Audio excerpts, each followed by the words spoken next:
Hello, Mr. Farmer. Time to go on an adventure. And sure, I am far from home. And I don't know where I'm at. I'm not familiar with any of this.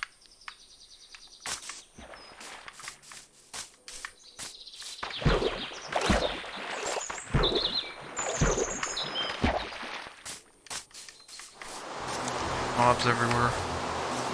Now it's pouring. I still have no idea where I'm at.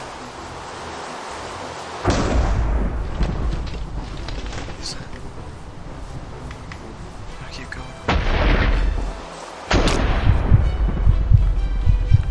What was that?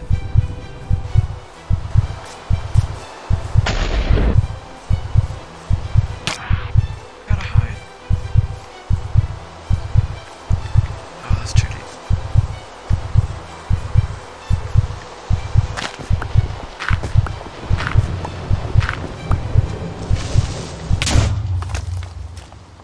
Now get my revenge on you, phantoms.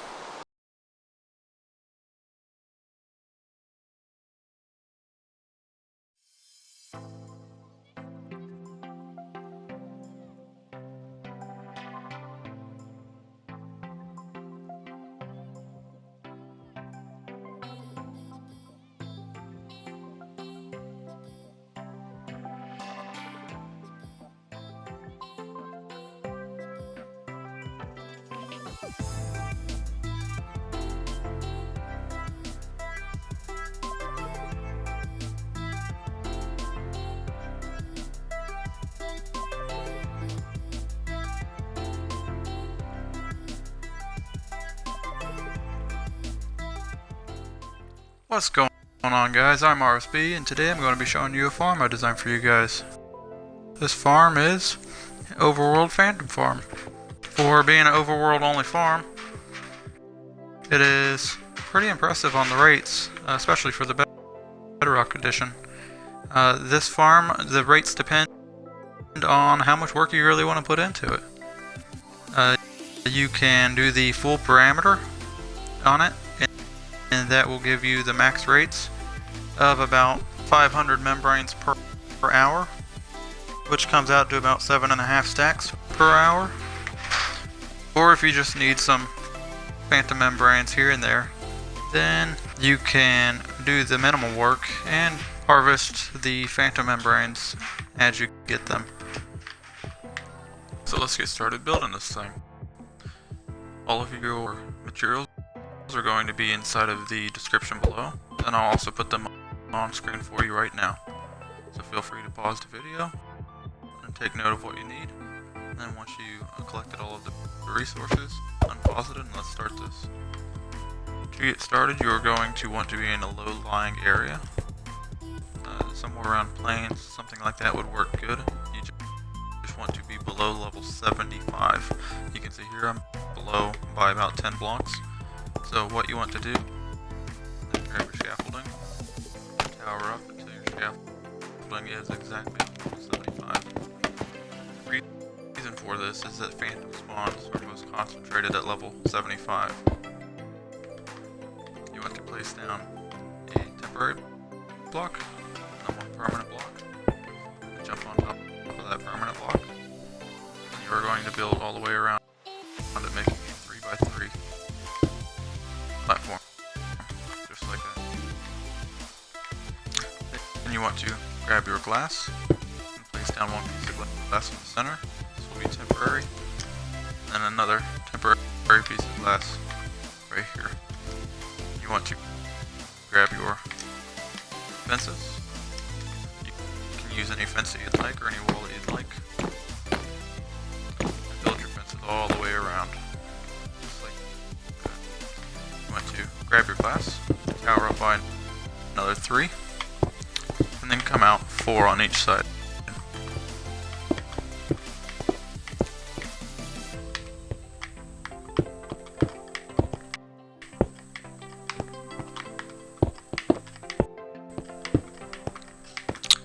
After you've done that, you should have an X. You should have something that looks kind of like this. You want to then continue your edges all the way around and make one big square.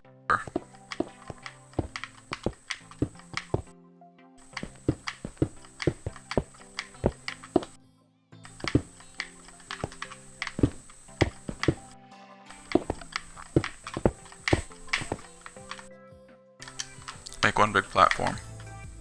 You want to continue these up by an additional 3.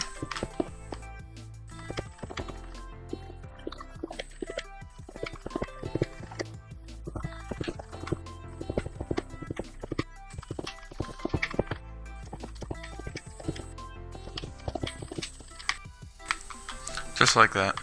After you've done that, fill in the entire roof with glass.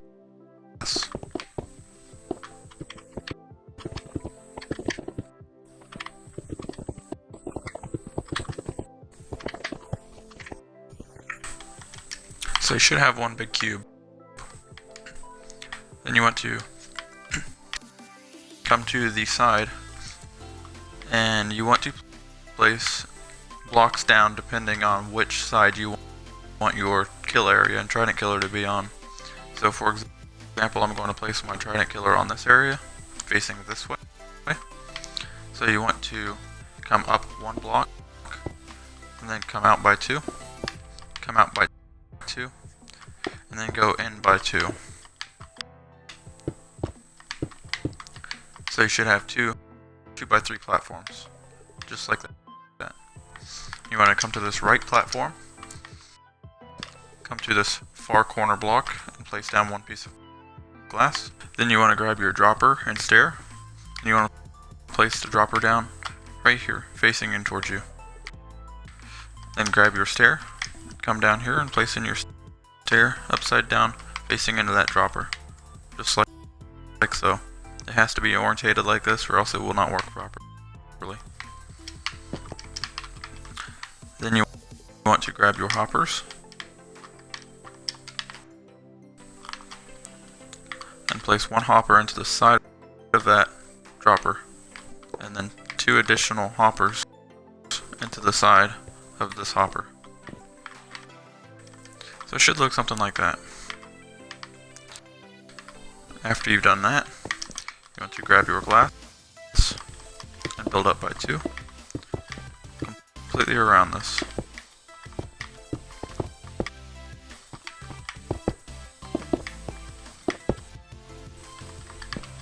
Come down here in the bottom of the area that you just created, and you want to break out these glass blocks. That way you have access to the inside. Then you will grab your signs and place your signs down all the way across.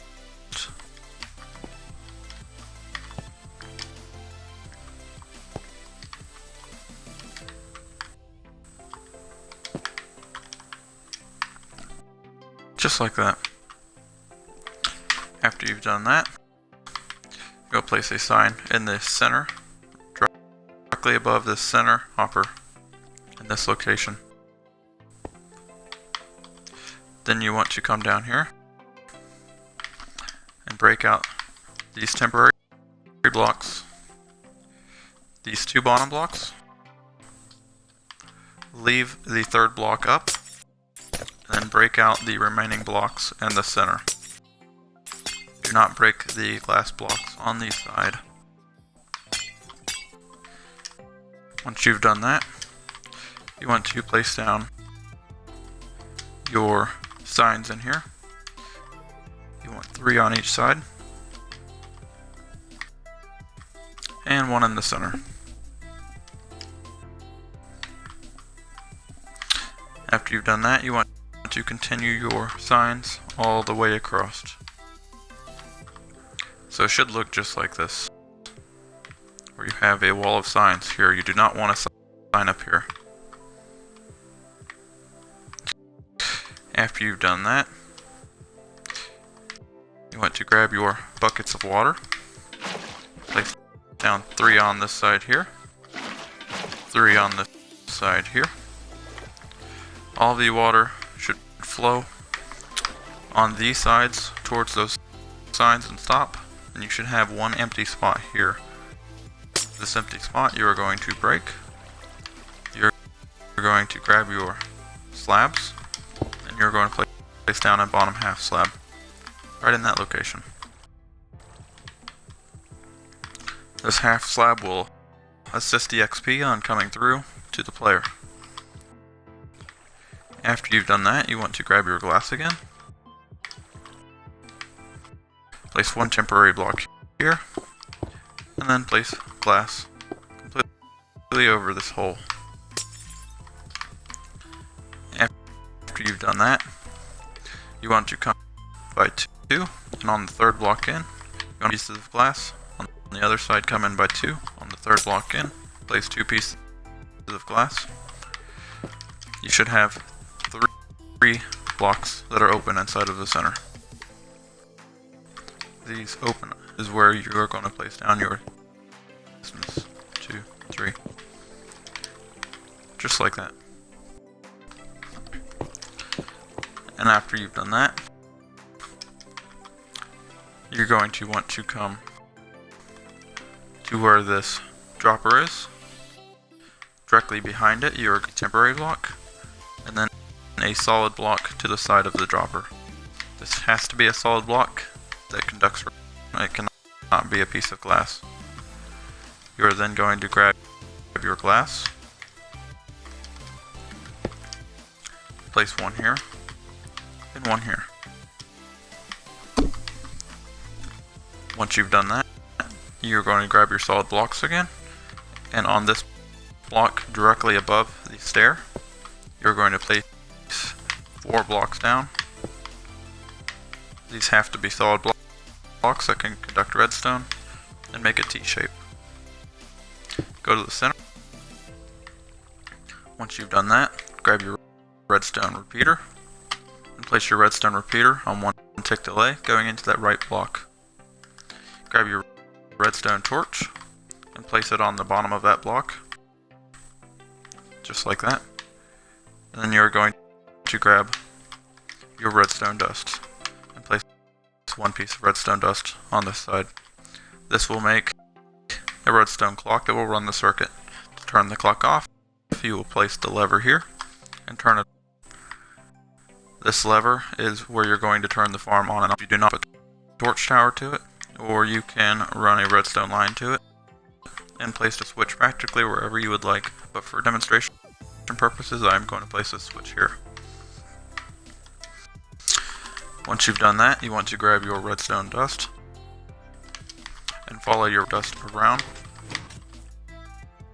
on top of these 3 pistons. Throw 1 trident in the back piston. You don't need any more than 3 tridents. The spawning for the phantoms are not that much, so there's really no need to have more than 3 tridents in there.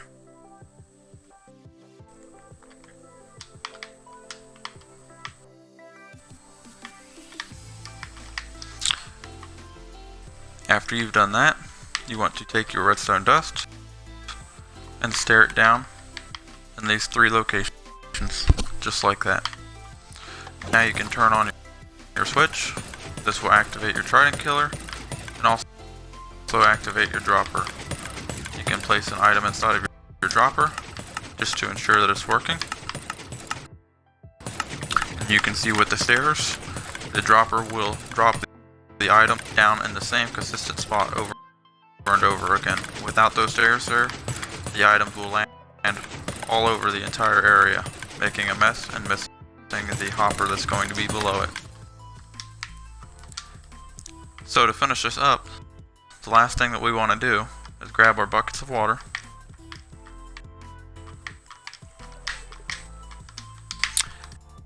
and our glass. We are going to break out a piece of glass on each side, place down a bucket of water there, break out this piece of glass, and place down another bucket of water there. These water sources should be flowing directly in towards that center hopper, and that sign that we placed down earlier should keep the water from flowing completely into it. After you've done that, the farm itself is almost completely done. The only thing left that we have to do is work on our collection area. So come down to where these items are. In my case, the items are signs that were dispensed. You're going to place a glass block down. This is going to be a placeholder. And you're going to grab your chest, and you're going to grab your hopper. Break the placeholder block, and crouch place a hopper directly into the side of that chest. This hopper will catch all of the items and store them inside of this chest. So to demonstrate, we will turn the system on, add some items to it, and you can see all of the items fall into that hopper. Just like that. So the output of this farm entirely depends on you and what your needs are. If you are wanting this thing to only put out 1 or 2 phantom membranes here and there, and if that's what your need requires, then I would recommend not spawn proofing any of this. Leave it all unlit, don't make a border or anything. The phantoms use the same mob cap as the hostile mobs, so eventually that mob cap will be used up and your spawning rates on the phantoms will be decreased.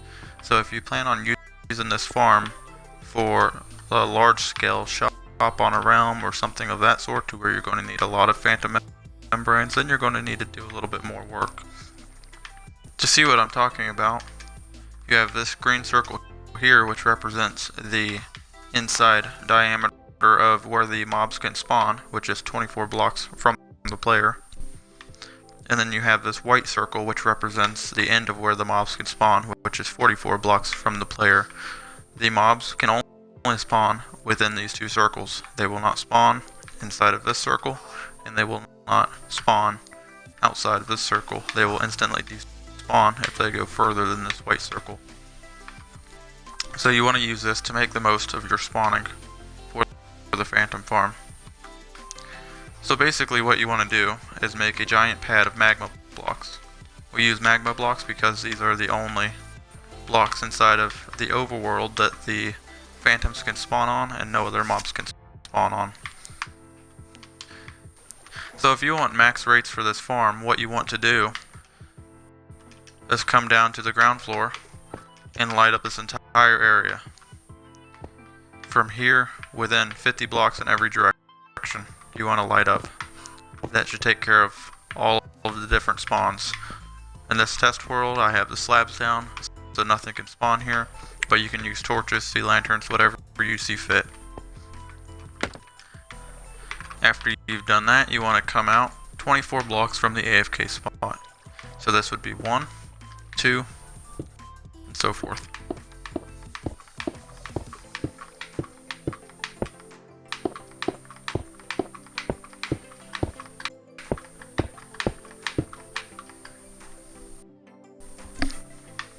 On your 24th block here, place down magma blocks and make a line. Then you want to count out until you reach 44, so add 20 to this.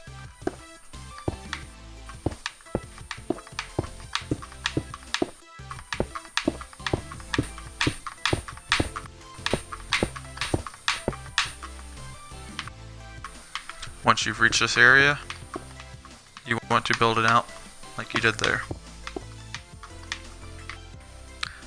Then you want to do that on all 4 sides.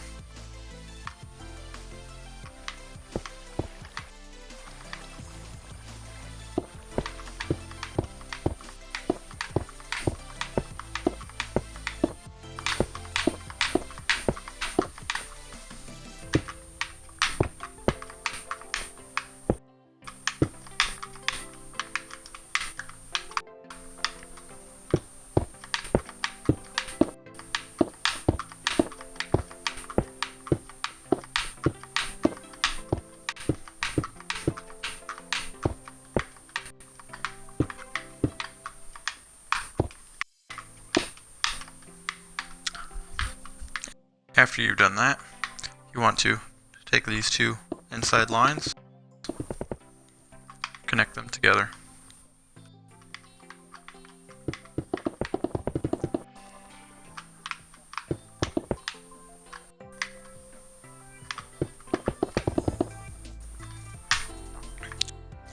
After you've done that, you want to come to these corners and build these out until they meet up with these side blocks, and then connect them together.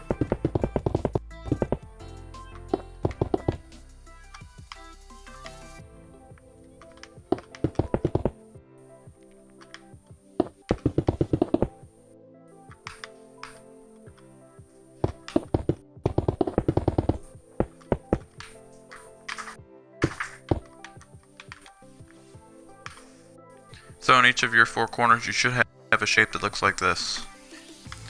Once you've done that, you want to come to your corner here and build this in a staggered pattern until it meets up and connects with the other corner.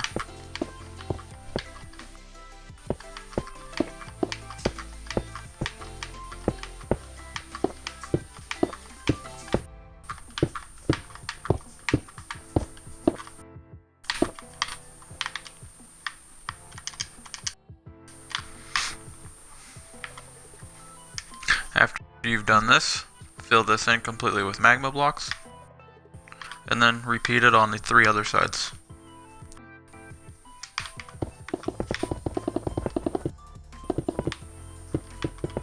So once you have it filled in, your spawning platform should look like this. This should be repeated on all three sides, all the way around the phantom farm. It is important to note that you do not have to light up any of the caves underneath. Phantom spawns are only surface spawns. They do not have a mob cap for cave spawns.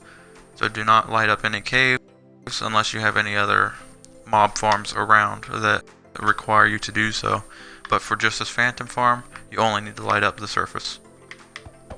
If you want this farm to work during the daytime to get maximum rates, you're going to have to do quite a bit more work.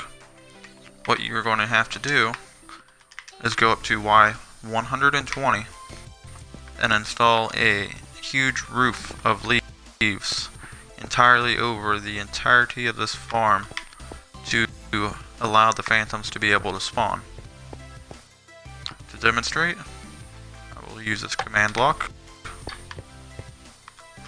and fill some leaves in.